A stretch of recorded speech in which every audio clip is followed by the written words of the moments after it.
ঈশ্বরস্বরূপ আমার বাবা মায়েরা, প্রথমে আমি তোমাদের এই আজকে আসার জন্য তোমাদের খুব ভালোবাসা, ধন্যবাদ যাই বলো তোমাদের জানাচ্ছি। এই কারণে জানাই আমি যে সাধু সঙ্গ করা বা আশ্রমে আসা এসব নিয়ে ভাবা, মাঝে মাঝে সুযোগ পেলেই আসা, তোমরা আসো, এটা একটা ভীষণ ভালো ব্যাপার। মানে জগতে অনেক কিছু জায়গায় যাবার আছে, তার মধ্যে তোমরা সাধুর আশ্রমে বা সাধু সঙ্গ করছো, এটা একটা বেশ ভালো ব্যাপার। কেন না, ভালো জিনিসকে নিয়ে যে গ্রামে বই চুরি হয়, তার মানে সেই গ্রামে ছেলেপুলেগুলো বই পড়বে। তার মানে তুমি যখন এইসব জায়গায় আসছো, মানে ভাবতে হচ্ছে তুমি ভাবছো। তো সেই কারণে বাবা মায়েরা, আজ তোমাদের যেটা আমি সবসময় বলি, তুমি যদি আমার 1000বার কথা শুনে থাকো, তুমি একটা জিনিস তার মধ্যে থেকে পাবে,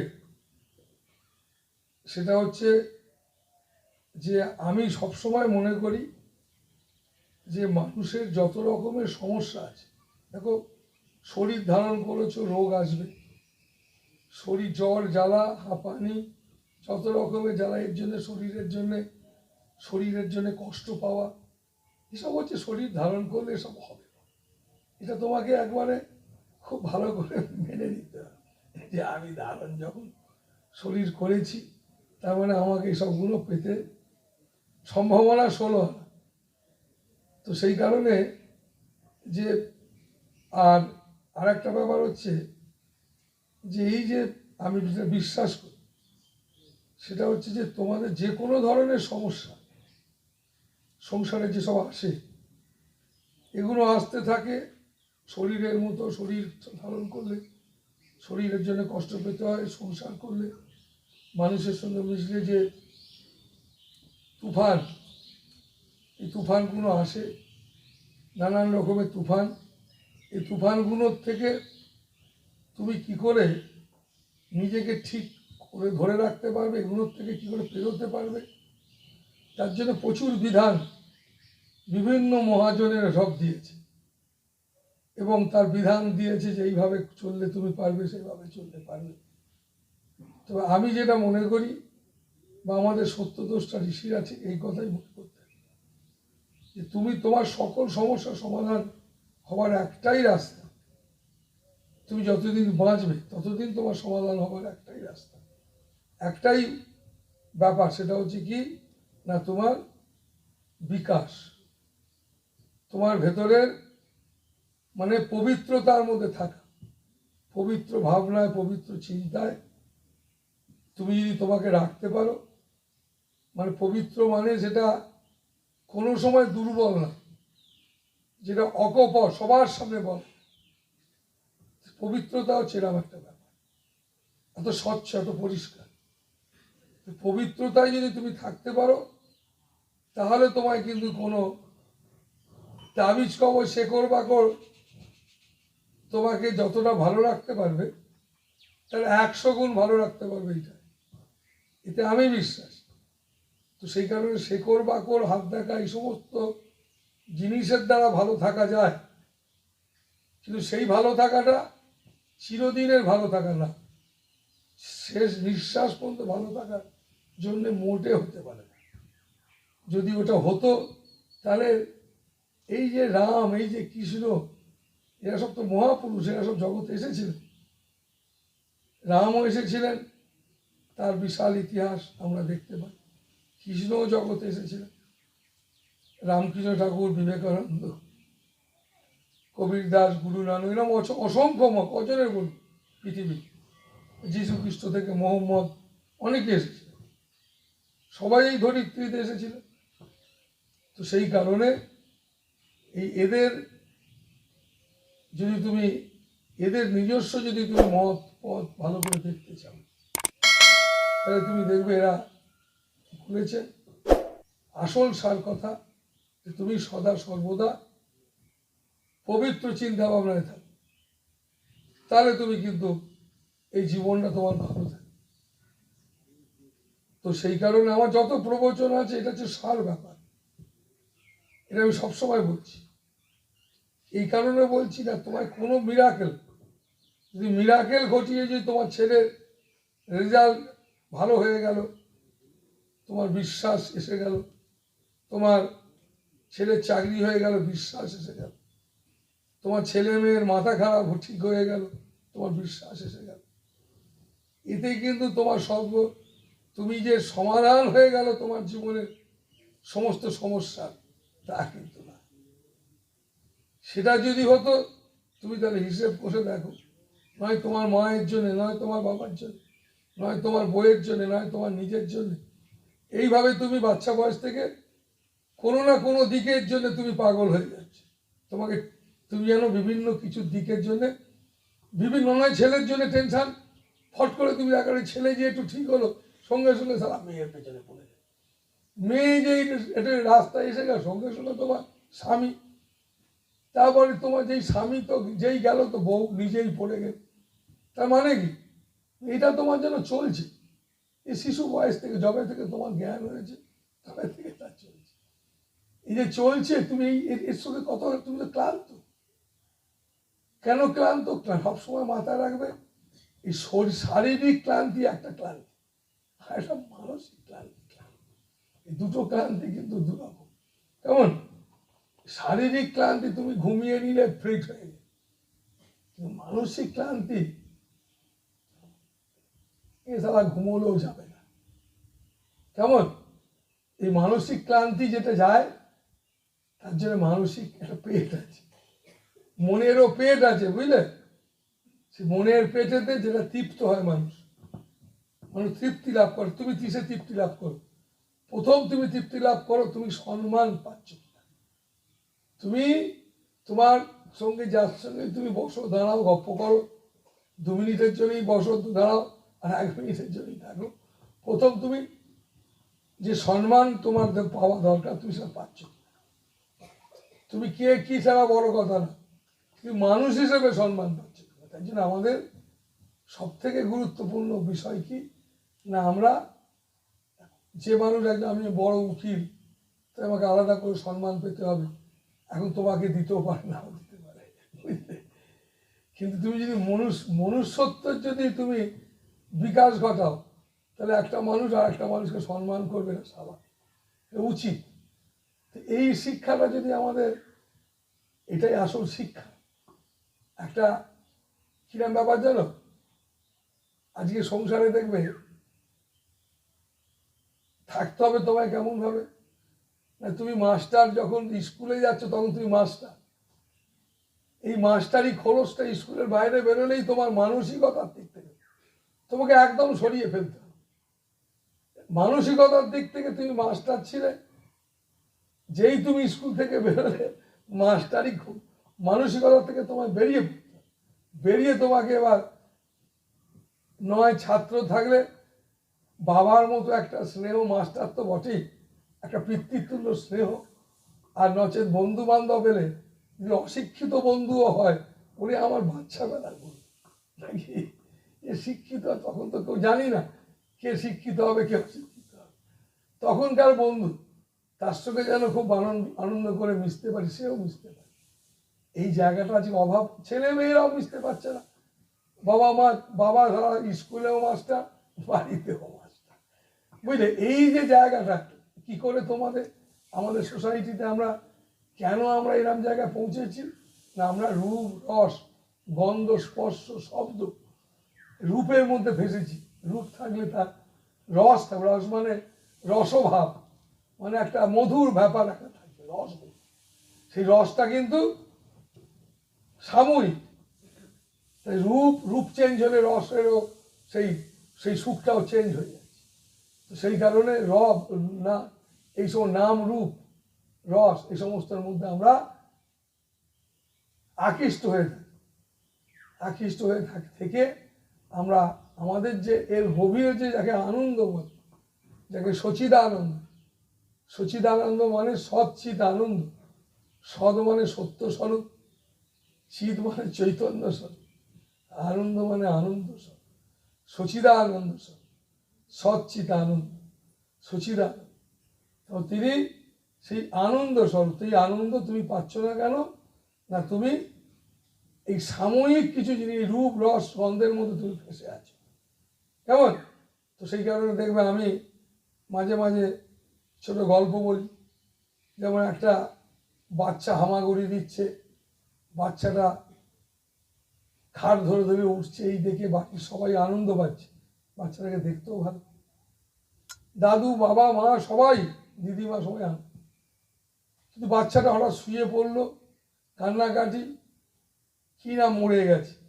মরে গেছে মানে মানে ভেতরে যেটা ছিল, যেটার জন্যেই শরীরটা নড়ছিল, আসল খেলোয়াড়টা ছিল ভেতরে, সেইটাকে তুমি আমি ভালোবাসতাম, তার জন্য কাঁদছি, হাইরে চলে গেল। তো তার মানে কি? ভালোবাসতাম ওটাকে, কিন্তু আমরা ওটাকে ভুলে এই শরীরটাকেই ভালোবেসে ফেলেছিলাম। ভালোবাসি ওটাকে, এই বউকে ভালোবাসি, বাদৌ বউকে না, এই বরকে ভালোবাসি, আদৌ না। তুমি তোমার ছেলে মেয়ে স্বামী স্ত্রী ভালোবাসো, আদৌ বাস্তব তা না। তুমি একটা একটা আসলকে ভুলে তুমি একটা যেটা আসল, যেটা ছাড়া তোমার কোনো দাম নেই, মূল্য নেই, কিচ্ছু নেই, কিছুই নেই, সারা ফেলে দেবে এই মুহূর্তে, কেউ রাখবে না। সেই জিনিসটাকে তুমি একদম ভালোবাসার জন্য চেষ্টা করছো, সেইটাকে ভালোবাসা তো এইভাবে যাবে না। তার জন্য ভালোবাসাটা ব্যাপারটা কি, সেটাকে জানলেই দেখতে পেরে যাবে তুমি সেটাকে পেয়ে গেছো। ভালোবাসা ব্যাপারটা তুমি তাকে ভালোবাসবে। তুমি তো তাকে দেখোনি, তাকে কেমন দেখতে, কালী ঠাকুরের মতো দেখতে, না আল্লাহর মতো দেখতে, না তারা ভগবানের মতো দেখতে, কেউ তো তাকে কিরাম, না হনুমানের মতো দেখতে। ভেতরে যে কে আছে, যার যেমন ভাব তার তেমন ভাব। তুমি কৃষ্ণকে ভালোবাসো, গুরুকে ভালোবাসো, তোমার ভেতরে গুরু আছে, কৃষ্ণ, যাকে তুমি ভালোবাসো। তো সেই কারণে আসল তার কোনো রূপ নাই, তুমি যে রূপে তাকে ভালোবাসবে সেই রূপেই তিনি তোমার মধ্যে বিরাজ করবে। কিন্তু এই রূপটাও একদিন তুমি যেদিনকে আরো ভালোবাসবে, আরো ভালোবাসবে, আরো ভালোবাসবে, মানে ভালোবাসবে কি করে? তুমি যদি ভালোবাসাটাকে জানতে পারো, তুমি তো ভালোবাসো, কাউকে না কাউকে বাসো, সে তারা ভেতরেই বাসো, বাইরেই বাসো, গোপনে বাসো, লোকচক্ষুতে বাসো, না তুমি এখনো বাসোনি, কাউকে খুঁজছো, ভালোবাসা চাইছো, তার একটা অনুভূতি তোমার মধ্যে আছে, সেই অনুভূতির দ্বারাই তুমি খোঁজবার চেষ্টা করো ব্যাপারটা, ভালোবাসা ব্যাপারটা। যখনই তুমি খোঁজবার চেষ্টা করবে, যদি তুমি ভালো করে জানতে পেরে যাও, বুঝতে পারো এই জীবনে, তখন তুমি বুঝে যাবে যে ভগবান যে ভালোবাসা, সেটা যে আলাদা নয়, সেটা একটাই। সেদিন তুমি বুঝতে পারো তোমার গুরু, তোমার ইষ্ট ভগবান, যাকে তুমি ভাবছো, যাকে চিন্তা করছো, তিনি সেই ভালোবাসারই স্বরূপ। এই ব্যাপারটা তোমার ভেতরে দেখবে বিশাল আকারে, তোমার ভেতরে আরো তোমাকে টানবে যে আমাকে আরো আরো গভীরে ঢুকতে। কিন্তু এই গভীরে ঢুকতে গেলে এর জন্য তোমায় আলাদা করে যে তোমায় সময় দিতে হবে তা না, তোমাকে শুধু তোমার এই জীবনযাত্রার মধ্যে তুমি যে চলছো, বসছো, দাঁড়াচ্ছ, ঘুরছো, এই সমস্ত কিছুর মধ্যে তোমায় মাথায় রাখতে হবে যে তুমি যেমন রাধারানীর কোনো একটা আওয়াজ, মানে যে কোনো আওয়াজ, হাওয়ারও যদি আওয়াজ পেত, মনে হতো বোধ হয় কৃষ্ণ বাঁশি বাজাচ্ছে, সে আওয়াজের মধ্যে বাঁশির আওয়াজ পেত। ঠিক কৃষ্ণর এরকম অবস্থা ছিল, কোনো আওয়াজ হলেই মনে হতো বোধ হয় ঘুঙুরের আওয়াজ বাজছে। তো তোমার মধ্যে এরকম সেই আওয়াজ, তার মানে তোমার সেই ভালোবাসা সমস্ত কিছুর মধ্যে জেগে উঠে। তাই সব থেকে সহজ এবং সঠিক পথ কি না, তুমি সবসময় পবিত্র ভাবনায় কি করে থাকবে এই সংসারের মধ্যে। সকলকে নিয়ে চলে, সকল কর্তব্য করে, সত্যি তো মানুষ হয়ে মানুষ হিসেবে তুমি, তোমার মধ্যে কর্তব্যবোধ থাকবে না, তুমি মানুষ না। যার মধ্যে কর্তব্যবোধ নাই সে কিসের মানুষ? তো সেই কারণে কর্তব্যবোধ থাকতে হবে, তোমার মধ্যে দায়িত্ববোধ থাকতে হবে। তুমি সাধু হও, গেরস্থী হও, যাই হোক, সমাজে যখন বাস করছো, জঙ্গলে থাকলে দেখবে দুটো বাঁদরও মারপিট করে পড়ে গেলে তাকেও তার জন্য ট্রিটমেন্ট করতে ইচ্ছে হবে, তাকে কি করে বাঁচানো যায়। তো সেই কারণে বাবা মায়েরা তাই মাথায় রাখতে হবে যে আমাদের ব্যক্তিগতভাবে যেখান থেকে শুরু করবে সেখানেই শেষ না করলে কোনোদিন বৃত্ত হয় না। গোল আকার বৃত্ত যদি তুমি করো, যেখান থেকে শুরু করেছিলে সেখানে যদি শেষ না করো, সেখানে এসে যতক্ষণ না মিল করবে ততক্ষণ সেটা একটা গ্যাপ রয়ে যাবে। কেমন? তো গ্যাপটা তো রাখা যাবে না। তো তাই তুমি এই মুহূর্ত থেকে যখন থেকে পারো তুমি শুরু করো। শুরুটা, সেই কেন্দ্রবিন্দুটা কি না, সেটা হচ্ছে গুরুর দেওয়া বীজ মন্ত্র। কেন্দ্রবিন্দুটা কি না, গুরুর দেওয়া বীজ মন্ত্র। সেই গুরুর দেওয়া বীজ মন্ত্রটা তোমার কেন্দ্রবিন্দু। সেই কেন্দ্রবিন্দুটার মধ্যেই আছে বিশাল একটা অসীম অনন্ত।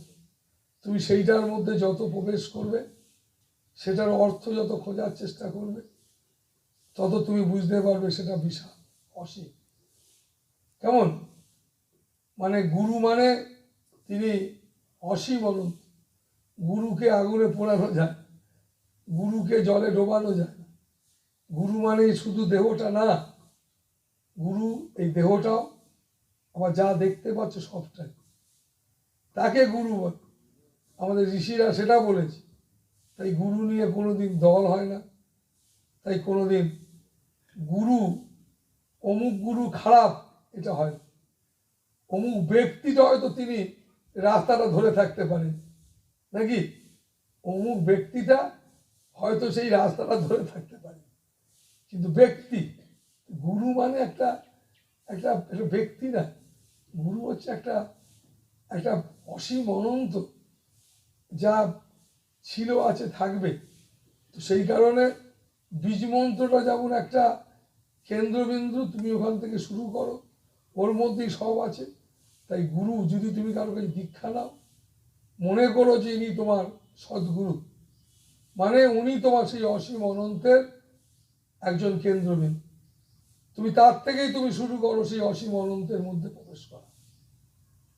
তাহলেই তুমি দেখতে পাবে তিনি তোমায় বলেছেন যেন আমি তোমাকে কি বলেছি, তুমি নাম জপ করো, চলে ফিরে ঘুরে বেরিয়ে। কেন কেন বলেছি না, তুমি যাতে তোমার মনের মধ্যে পবিত্র চিন্তায় যাতে তুমি থাকতে পারো।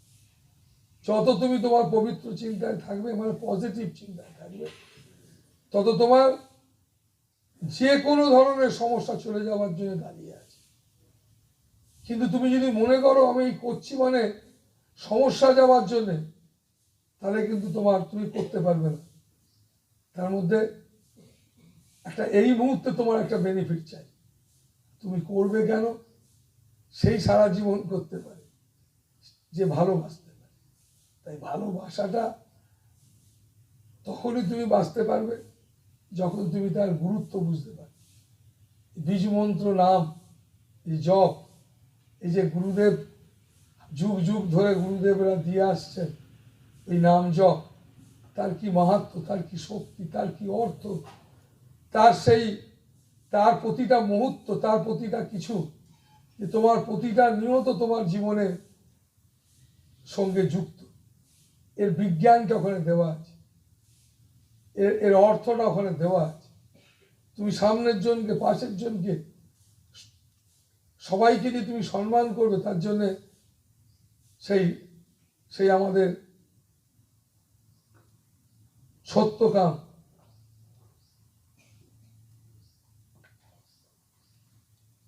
উপনিষদের সত্যকাম। সত্যকাম, তার মায়ের নাম ছিল জাবাল। কেমন? বাবার পরিচয় ছিল না, তাই সাধু সন্ন্যাসীরা তাকে কেউ দীক্ষা দিচ্ছিল না। কিছুই বলছিল, এদোর সেদরে ঘুরে বেড়াচ্ছিল। তাই সে এই সত্য কথা বলার জন্য একজন ব্রহ্মজ্ঞ পুরুষ, যিনি ব্রহ্মজ্ঞ সদ্গুরুর পাল্লায় পড়ে গেল। সদ্গুরুর পাল্লায় পড়েই বললো, না তুমি সত্যি কথা বলেছ, তাই তোমার নাম সত্যকাম। তাই প্রভু আমি কি করব, সাধনা আমার, যাও তুমি চলে যাও, ওই দেখছো দূরে পাহাড়, ওই পাহাড়ের ওপারে চলে যাও, একটা ষাঁড় আর একটা গরু নিয়ে যাও, গাই বাছুর, দুটো বাচ্চা বাচ্চা নিয়ে চলে যাও, যেদিন 100টা হবে সেদিন তুমি আমার কাছে ফিরে আসো, এটাই তোমার সাধনা। সেই পাহাড়ের ওপারে চলে গেল, ফল মূল গাছপাতা খেতে লাগলো, ওই গরুগুলো সঙ্গে কথা বলতে লাগলো, এই বিশ্ব প্রকৃতিকে দেখতে লাগলো। যেদিন 100 হয়ে গেল, সে কোনোদিন তার মতো দেখতে আর একটা মানুষকে দেখেনি, সে কোনোদিন দেখেনি কোনো একটা মেয়ে, কোনো একটা ছেলে, তাদের এরকম সম্পর্ক, এরকম জীবন, এসব কিছু দেখেনি। দেখেছে কি, সে দেখেছে আকাশ, নীল আকাশ, সে দেখেছে গাছপাতা পাখি, এসব দেখেছে। যে 100টা হয়ে গেছে, সত্যকাম ফিরছে গুরুর কাছে। যত ফিরছে তত দেখতে পাচ্ছে, আরে এই সবই তো দেখতে পাচ্ছি সেই পরম, সব এক একটা অংশ। সে গুরু বলেছিল ব্রহ্মের যা দেখতে পাচ্ছ ব্রহ্মের সব অংশ। সে এতদিন ধরে সেই সব যা দেখছিল সবই ব্রহ্মের অংশ, ব্রহ্মের অংশ। ব্রহ্ম মানে যিনি বৃহৎ, সে বৃহতের অসীম অনন্তের একটা পাঠ। এই দেখতে দেখতে দেখতে যখন আসছে, আরো তার মনে হচ্ছে এই সবই যা দেখছি, এই গরুর পাল, এই সূর্য, আকাশ বাতাস, সবই সেই তারই এক একটা অংশ।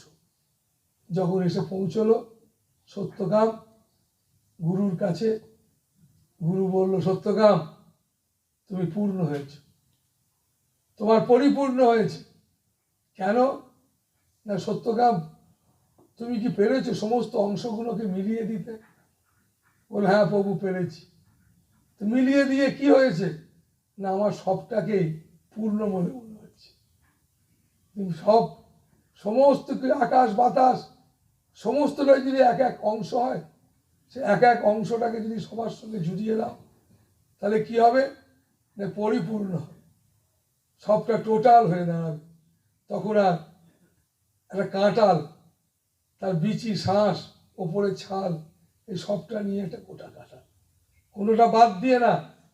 এই মহাবিশ্বের এই সমস্তটাকে নিয়েই প্রভু তুমি মানে সদ্গুরু, সেই জ্ঞান সত্যকামের হলো। তাকে বলে গুরু জ্ঞান। গুরু জ্ঞান মানে ব্রহ্মজ্ঞান।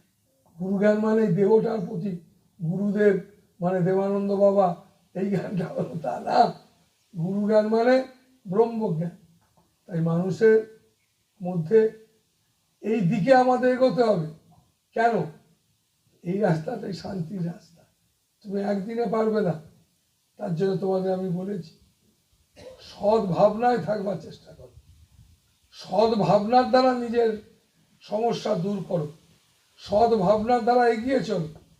কোনো শেকড় বাকড়, কোনো মাদুলি কবজ না। কে হাত থেকে বলে দেবে তুই অমুক হয়েছে তাই হয়েছে, তার উপরে অপেক্ষা করবো না। আমাদের মধ্যে সেই অসীম অনন্তের শক্তি আছে, আমরা সেটাকে জাগিয়ে তুলি। জাগিয়ে ওঠে কিভাবে? সৎ ভাবনায় যদি থাকি, তাহলে সেটা জেগে ওঠে। তাতে কি হয় না, মানুষ বুঝতে পারে যে এই শরীরটা ধারণ যখন করেছি রোগ, আমি সংসারের জীবনে চলেছি, প্রতিনিয়ত একটা সমুদ্রের ঢেউয়ের মতো নানান কিছু আসতে থাকে। মানসিক কষ্ট আসবে, অপমানিত মন হবে, রেগে যাবে, যা ইচ্ছা বলে ফেলবে, যা ইচ্ছা ভেবে ফেলবে, সব হবে। কত তুমি মন রাখবে? এই মন রাখারাখির খেলা, তোমাদের সংসারে শুধু মন রাখারাখির খেলা চলছে। না রাখতে পারলে ঝামেলা, রাখতে পারলে ভালো, না রাখতে পারলে ঝামেলা। ইচ্ছে নেই তবু মন জোগাতে হচ্ছে। কেন? এই সমস্ত জিনিসটা আমরা এর জন্য পুরোপুরি দোষী। কেন দোষী জানো? এই কারণে দোষী, আমাদের জীবনে আমরা কোনোদিনই সবাই মিলে যে একটা নির্দিষ্ট জীবনের পার্ট নেওয়া উচিত ছিল। সমস্ত মানুষের জীবনের চলার জন্যে প্রতিটা ছেলে মেয়ের একটা কমন একটা শিক্ষা গ্রহণ করা উচিত, তাহলে সে কিন্তু আগামী দিনগুলো ভালো থাকতে পারে। তোমার অর্থ আছে, তোমার যা আছে, তুমি তোমার মতো ভাস ডাল রুটি ভালো করে জুটিয়ে নিচ্ছ, সব ঠিক আছে, কিন্তু এমন তোমার ভেতরে এমনই একটা জীবনযাত্রার মতো উড়ে বেড়াচ্ছি আমরা, সেই জীবনযাত্রার মধ্যে বড় বাধা, বড় দুঃখ। আর তোমাকে নানান কিছু দিয়ে এই প্রবলেম থেকে সলভ করবার জন্যে আজকের এই ফোন বেরিয়ে পড়েছে। তাতে দেখবে প্রচুর লোক এ করে সে করে সারা মাইকে মুখ লাগিয়ে বলাই, তুই এসে ভালো হয়েছিস কিনা বল, এসব বলিয়ে প্রচুর চলছে। আজকে না, এ বহু বছর ধরে চলছে। এখন মিডিয়াতে বেশি লোকও, প্রচুর লোকও যাচ্ছে, কিন্তু সেটা কোনো মতে সম্ভব না।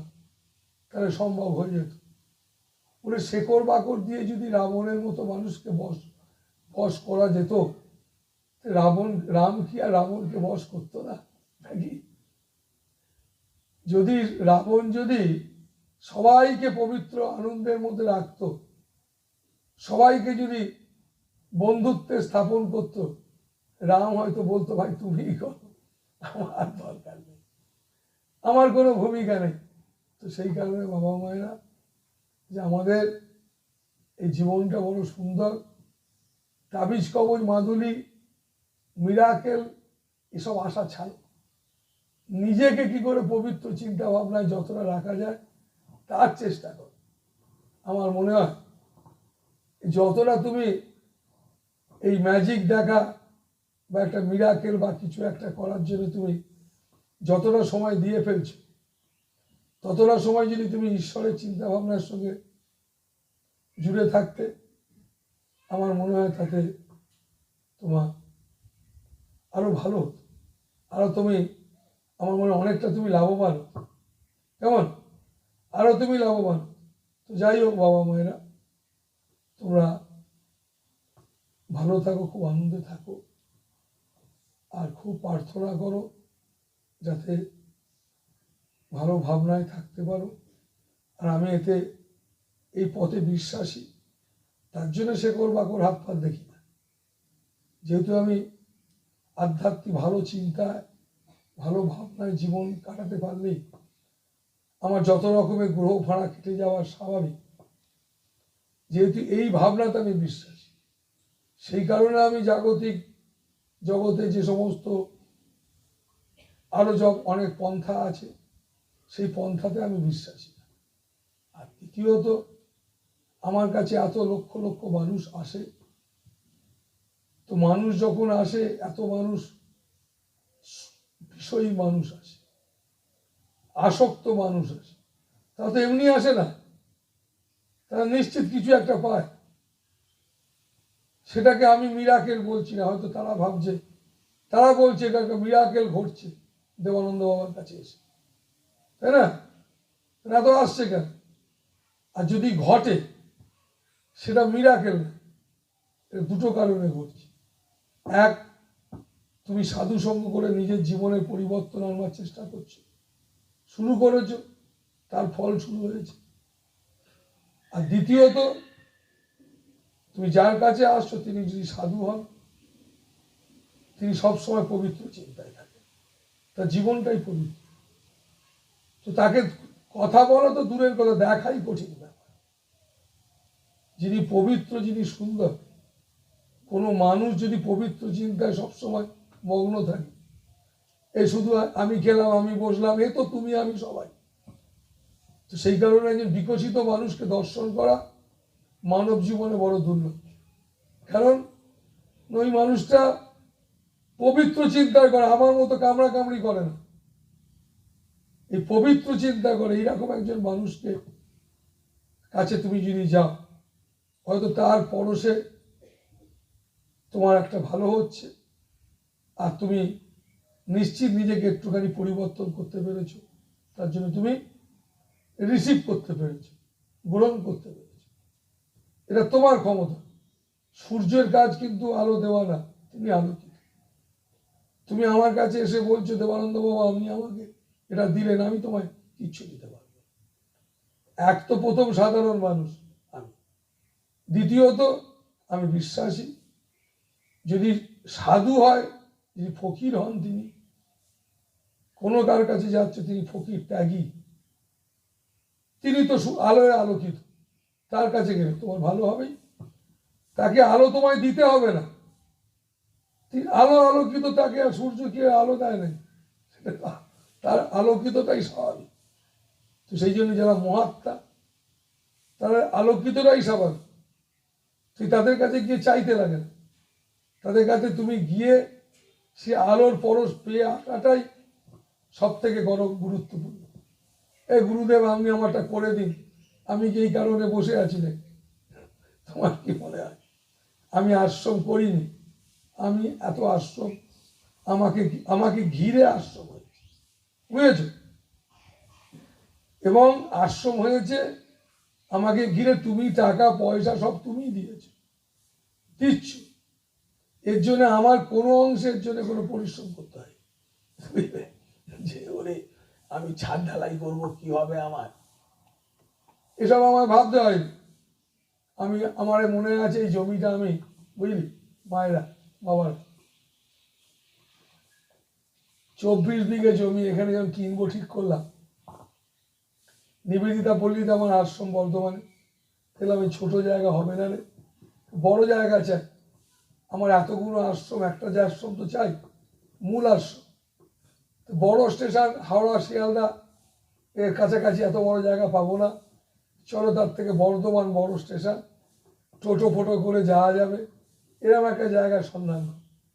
তখন আমি এখানে এলাম, 24 বিঘে জমি, আমার কাছে একটা টাকা। জায়গা থেকে পছন্দ হলো, এই জমিটা কিনবো রে, বলো 50,000 টাকা বায়না দিতে হবে পশুদিন। বিশ্বাস করবে না, আমার কাছে টাকা নেই, আমি টাকা পয়সা চাই না কারণ, এই 200 টাকা দিবি তো না। আমি এক জায়গায় এদিকে যাচ্ছিলাম, আমাকে ধরলো, বাবা আমার এখানে আসতেই হবে। ঢুকলাম, চা খেলাম, বললো বাবা আমার বাবা মরে যাওয়ার আগে এই 50,000 টাকা আপনার জন্য রেখে দিয়েছে, আপনাকে দিতে হবে। আমি দিতে পারছি না, আমি ছটফট করছি, এখান সেখান কাজে বেড়াই। দেখ 50,000 টাকা দিল, এলাম। আমি নিজে না, আমি কোনোদিনই এসব কাজ করি না, লোকেরাই করে। তাহলে এত মানুষ আমার কাছে ঘুরছে ফালতু নেই। তুমি যখন আমার সঙ্গে ঘুরছো, আমার তো মনে হতে পারে তুমি তাহলে আমায় তোয়াজ করতে বসে আছো। আমি তো তোমার তোয়াজ চাইছি না। তুমি যখন ঘুরছো কিছু সেবা করো। তাকে পাঠালাম, দিয়ে গেল। তারপরে বাবা এই এত টাকা হবে কি করে? অনেকে বললো কেউ 20,000, কেউ 2 লাখ, অমুক বলতে লাগলো। না রে, 1 টাকা করে দিবি, 1 টাকা, বুঝলি? 1 টাকা। পশ্চিম মেদিনীপুরে আমার কয়েক লক্ষ দীক্ষিত আছে, হাজার না কয়েক লাখ। আমি কয়েক লাখ লোককে পশ্চিম মেদিনীপুরে দিয়ে দিকে, হুগলি পশ্চিম মেদিনীপুরে দীক্ষা দিচ্ছি। তো আমি যখন বললাম শোন 1 টাকা করে নিই, 1 টাকা করে কুপন। তারপরে সে একজন নিজেই 10,000 টাকার কুপন দিয়ে গেছে, তার মানে কুপন দিয়ে তোকে। সে এবার যে কি করবো বাবা, আমি পুড়িয়ে দিই, কিন্তু তুই নিয়েছিস কুপন যখন, তুই রেখে দিই। তো এইভাবে আমি এটা এইভাবে জমি হয়েছে। তোমাদের বলছি কেন, এর জন্য আমার কঠিন কিছু না। 1 টাকা আজকের মূল্য আছে রে বাবু, তখন মূল্য ছিল। যাই হোক, তো আমাকে একবার বলেছিল যে বাবা আপনি 1 টাকা দিয়ে, একজন কলেজ আমাকে নিয়ে গেছে, আমি গেছি পুরস্কার দিতে, আমাকে সেখানকার প্রিন্সিপাল বললো বাবা আপনি যদি এই 1 টাকা দিয়ে এত বড় জমি আপনি নিয়েছিলেন, এটা যদি বলেন। হ্যাঁ, আমি এত কুপন কাটলাম, বেটে দিল, আমার ছেলের আশ্রমবাসীরা বেটে দিল, যার যেটুকু পরিমাণ টাকা দরকার 1 টাকা করে বেটে দেওয়ার পরে দেখা গেল কি বাবু, মাস খানেকের মধ্যে তার থেকে বেশি টাকা জুটে গেল, বুঝলে? তো কঠিন কাজ না, আমার আর কঠিন কি? তাকে টাকা দিয়ে দিলাম যে এই বাড়ি তৈরি করতে গেলাম, তোমাদের মতো লোকে বাবা এটা আমি দেবো সেটা আমি দেবো, তাতেও আমাকে আবার মন কষাকষি, কেন? তার সে সুযোগ পাচ্ছে না। তো তাই বাবা মায়েরা, যদি তুমি পবিত্র চিন্তায় থাকতে পারো, তোমার কোনোদিন অভাব হবে না। এই তোমার সংসার, ছেলে মেয়ে, স্বামী স্ত্রী, তোমরা দুজন মিলে আনন্দে থাকতে পারবে না? আরে তোমাদের সম্পর্ক কত পবিত্র সম্পর্ক, এটা তো সত্যি, তোমরা স্বীকার করো। পবিত্রতা মানে ভালোবাসা, এটাই তো বিশাল। এই সম্পর্ক টিকিয়ে রাখা কঠিন কিসে? কিন্তু তোমরা কঠিন করে ফেলছো কেন? ওই যে আমি বললাম, জীবনে চলার জন্য ছেলে মেয়েদের একটা কমন শিক্ষা নেওয়া উচিত। তো সেই কারণে আশ্রম, সুযোগ পেলে আশ্রমে আসবে, জীবনকে সুন্দর করে এগিয়ে নিয়ে চলো। আর মাথায় রাখবে, যত তুমি পবিত্র চিন্তায় থাকতে পারবে, তুমি যে কোনো সমস্যার থেকে তুমি বেরিয়ে পড়তে পারবে, কারণ তোমার মানসিক শক্তি অনেক বেড়ে গেছে। পবিত্র চিন্তায় থাকা মানে মানসিক শক্তি অনেক বেড়ে গেছে।